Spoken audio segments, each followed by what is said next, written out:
अगर आप भी म्यूचुअल फंड के अंदर इन्वेस्ट करते होंगे तो म्यूचुअल फंड में इन्वेस्टमेंट करने के दो ही तरीके होते हैं और शायद आप ये जानते हो। सबसे पहला होता है लमसम यानी एक मुश्त, जब इसमें आप एक अमाउंट इकट्ठा उठा के म्यूचुअल फंड के अंदर इन्वेस्ट कर देते हो, चाहे वो 10,000 हो, 1 लाख हो, 10 लाख हो, 20 लाख हो, 1 करोड़ हो, व्हाटएवर। दूसरा तरीका होता है SIP, जिसमें हम एक अमाउंट को फिक्स करते हैं और थोड़े थोड़े इंटरवल पे कुछ कुछ ड्यूरेशन के बाद as per our convenience same mutual fund के अंदर डालते रहते हैं। ये थोड़ा ज्यादा फ्लेक्सिबल होता है और ज्यादातर लोग ये वाला अपनाते हैं रास्ता।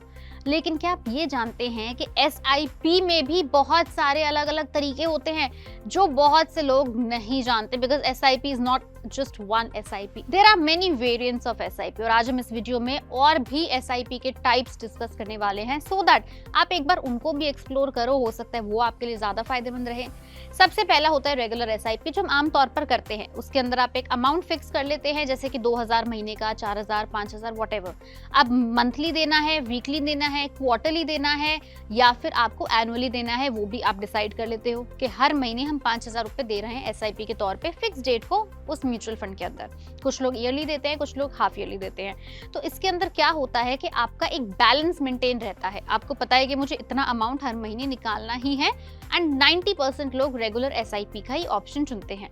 लेकिन वो ये नहीं जानते कि दूसरा टाइप है step up SIP। Step up SIP वो होती है जिसके अंदर आप एक स्टेप अप करते हो। मान लो कि अगर आप एक साल ईयर 1 में 5,000 रुपए हर महीने दे रहे थे, अब आपने अपनी SIP को स्टेप अप करने की कोशिश करी, थोड़ा अपग्रेड करने की कोशिश करी। क्यों? क्योंकि ऑफ कोर्स आपको ज्यादा रिटर्न चाहिए।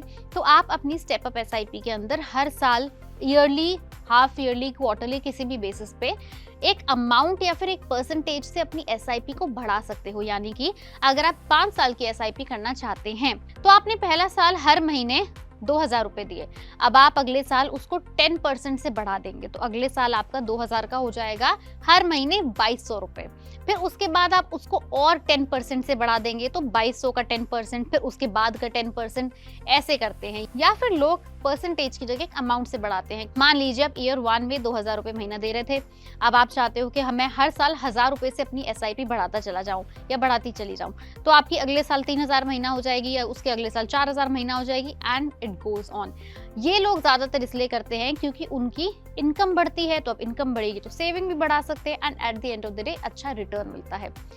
Third type of SIP is flexible SIP। ये लोग कर सकते हैं बट पूरी इंफॉर्मेशन ना होने की वजह से कर नहीं पाते। फ्लेक्सिबल SIP के अंदर आप बहुत कंफर्टेबली, बहुत फ्लेक्सिबली अपना खुद अमाउंट चुन सकते हैं। कब आपको चेंज करना है वो अमाउंट, वो भी आप चुन सकते हैं, क्योंकि म्यूचुअल फंड्स का पैसा अल्टीमेटली शेयर्स में लगता है, शेयर बाजार में लगता है, स्टॉक्स के अंदर लगता है। मार्केट कभी उठती है तो मार्केट कभी गिरती भी है। फ्लेक्सिबल SIP के अंदर आपके पास ऑप्शन होता है, मार्केट गिरी है तो हम अपनी मर्जी से 1,000 की जगह 5,000 रुपए लगा सकते हैं। मार्केट उठी हुई है यानी कि ग्रीन में है, सारे स्टॉक्स अच्छे चल रहे हैं, हमें पता है कि 1,000 रुपए में कम शेयर मिलेंगे, तो शायद हम उस टाइम थोड़ा ज्यादा इन्वेस्ट ना करें, वेट करें कि मार्केट वापस करेक्ट होगी या नीचे आएगी, तब ज्यादा शॉपिंग कर पाएंगे शेयर्स की। इसलिए फ्लेक्सिबल SIP आपको इस तरह मार्केट के उतार चढ़ाव के अंदर अपने हिसाब से, अपनी जरूरत के हिसाब से, अपने हाथ में मिले हुए पैसे के हिसाब से आपको इन्वेस्ट करने का ऑप्शन देती है। तो आप फ्लेक्सिबल SIP के बारे में भी और जानकारी प्राप्त कर सकते हैं। इसके बाद लास्ट वेरिएंट है ट्रिगर SIP। ट्रिगर SIP के अंदर क्या होता है कि कुछ कंडीशंस होती हैं मार्केट की, जैसे कि इंडेक्स ऊपर है, इंडेक्स नीचे है, कोई पर्टिकुलर फंड बहुत अच्छा परफॉर्म कर रहा है, कोई पर्टिकुलर फंड अच्छा परफॉर्म नहीं कर रहा, आपने जो फंड चुना है वो कैसा परफॉर्म कर रहा है, तो कुछ ट्रिगर्ड सिचुएशंस होती हैं। तो ऐसे में क्या होता है कि आप ट्रिगर्ड सिचुएशंस के अंदर आपकी इंस्टॉलमेंट जो होती है वो इनिशिएट हो जाती है। मान लीजिए आपने एक सिचुएशन को सेलेक्ट कर रखा है कि जब मेरा फंड इतना कम परफॉर्म करे तब मेरा पैसा उसके अंदर फटाफट से ऑटो इन्वेस्ट हो जाए।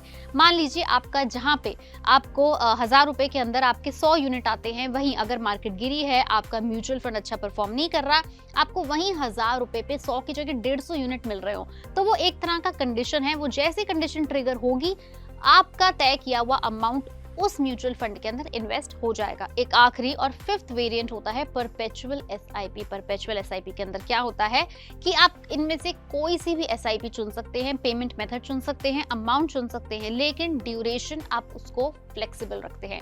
ड्यूरेशन फ्लेक्सिबल रखने का मतलब ये होता है कि जब आप SIP कराते हैं तो हमें हमेशा एक डेट फाइनल करनी होती है कि मैं आज से 2 साल तक के लिए SIP करा रहा हूँ, 3 साल के लिए करा रही हूँ, 5 साल, 7 साल, 10 साल, व्हाटएवर। लेकिन कई बार हमें ये खुद नहीं पता होता कि हमारा SIP यानी हमारा म्यूचुअल फंड हमें बेस्ट रिटर्न्स कब देने वाला है। It could be 1 year, it could be 3 years, it could be 5 years. ऐसे में हम परपेचुअल SIP बुक कर सकते हैं, जिसका मतलब ये है कि जब तक हम चाहें तब तक पैसा जाता रहे, इन्वेस्टमेंट चलती रहे। जिस दिन हमें लगा कि हमारा म्यूचुअल फंड बेस्ट परफॉर्म कर रहा है, उस दिन हम मार्केट से एग्जिट कर सकते हैं, अपना SIP, अपना म्यूचुअल फंड बंद कर सकते हैं। तो ये आपको ड्यूरेशन फ्लेक्सिबल करने का मौका देती है। ये थे SIP के 5 वेरिएंट्स। आप इनमें से कोई सा भी चुन सकते हैं, लेकिन ध्यान रहे कि जब आप इन्वेस्टमेंट कर रहे हैं तो वो आपका पैसा बढ़ाए, कम ना करे। और अगर आपको ऐसी और पैसे बढ़ाने की टिप्स एंड ट्रिक्स चाहिए, SIP की इन्फॉर्मेशन चाहिए, तो उसके लिए आपको सब्सक्राइब करना होगा पैसा लाइफ।